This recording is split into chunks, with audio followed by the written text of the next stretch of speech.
Hai teman-teman, bertemu lagi dengan saya Teguh Sentoruza dari kelas 11 MIPA 1. Bagaimana kabar kalian hari ini? Saya harap kalian semua selalu berada dalam keadaan sehat walafiat ya. Nah, pada kesempatan kali ini, untuk memenuhi tugas PPKN, saya ingin mengajak kalian untuk menjawab salah satu pertanyaan yang akan saya tunjukkan nantinya. Tidak usah menunggu terlalu lama, langsung saja kita menuju ke inti videonya. Ancaman apa yang paling berbahaya terhadap integrasi bangsa di era sekarang?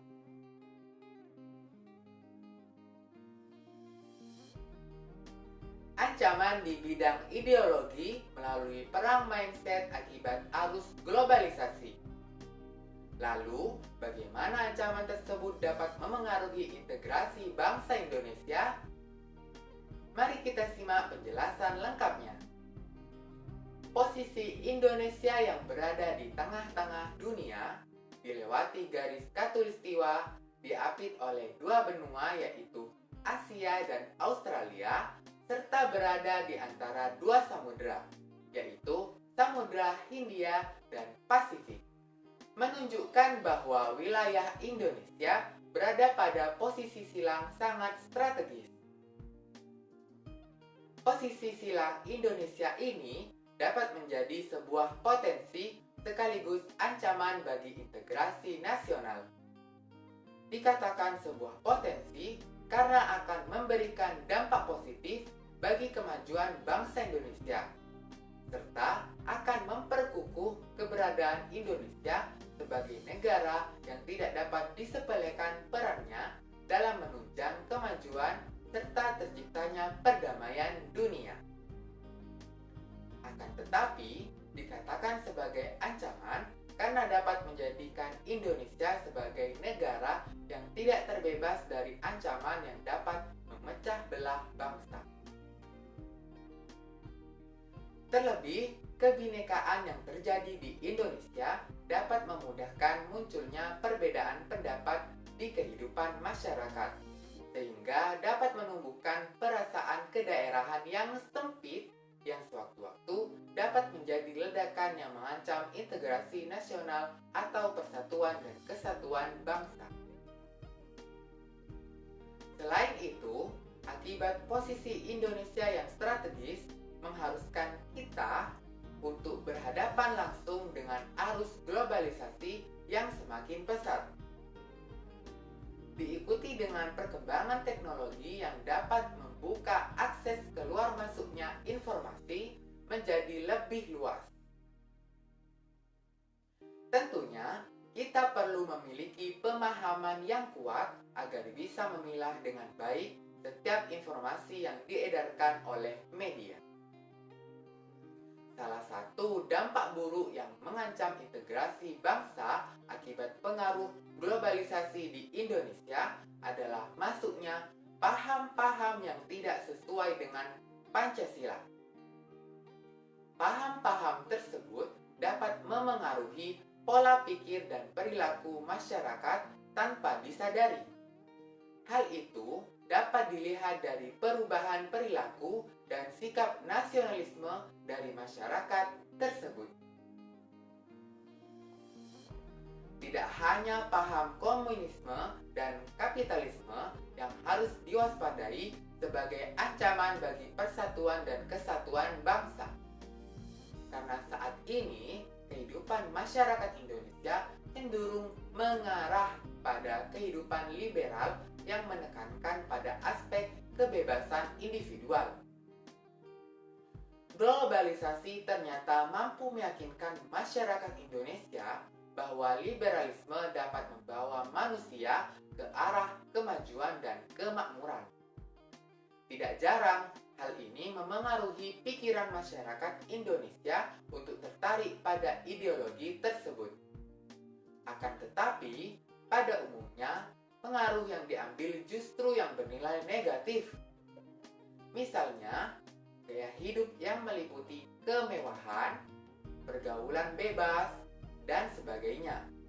Hal tersebut tentu saja apabila tidak diatasi akan menjadi ancaman bagi kepribadian bangsa Indonesia yang sesungguhnya.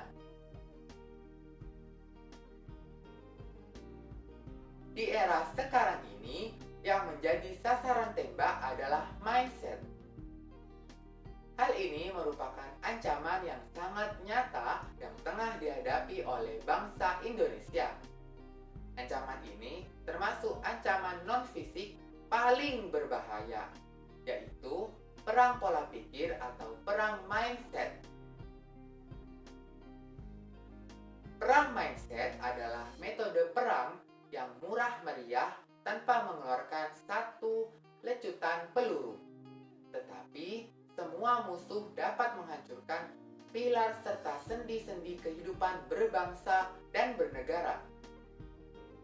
Contohnya, Uni Soviet yang ideologi dan simbol negaranya dirusak oleh ideologi lain.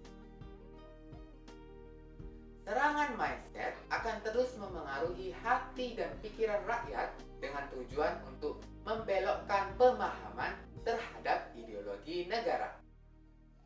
Metode operasional perang ini dilakukan melalui infiltrasi ke dalam dimensi intelijen, militer, pendidikan, ekonomi, ideologi, politik, sosial budaya, atau kultur dan agama. Bantuan-bantuan, kerjasama berbagai bidang, dan media atau informasi. Oleh karena itu, perang mindset tersebut juga dapat mengancam perubahan ideologi bangsa Indonesia, yaitu Pancasila. Upaya mengubah atau mengganti ideologi negara merupakan salah satu bentuk perang modern atau penjajahan baru. Ancaman mindset atau pola pikir bersifat masif dan terstruktur secara terus-menerus. Salah satunya yaitu melalui pengaruh budaya.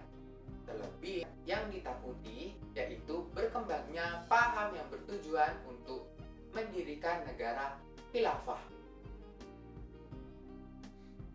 Sebenarnya ada 3 ancaman terhadap suatu negara.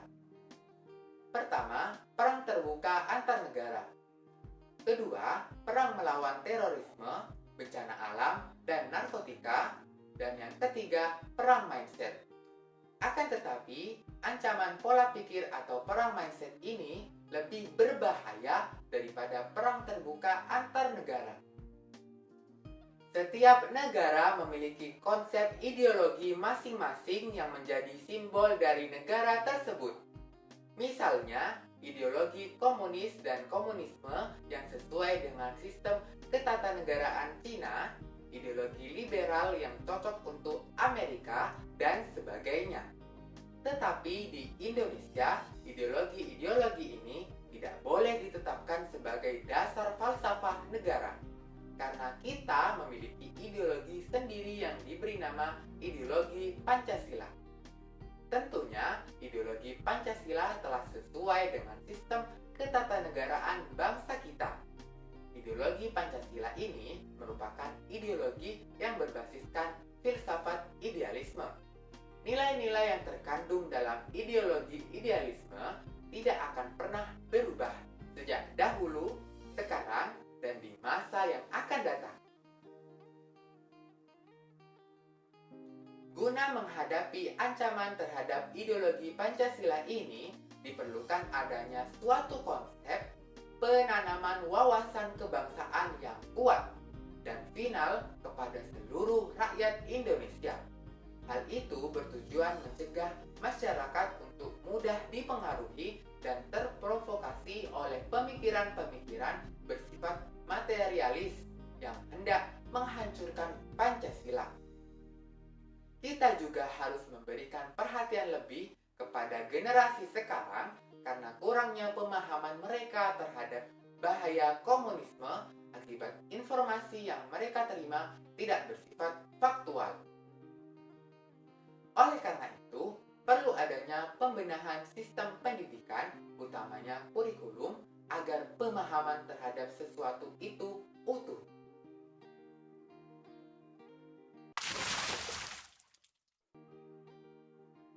Mungkin itu saja yang dapat saya sampaikan.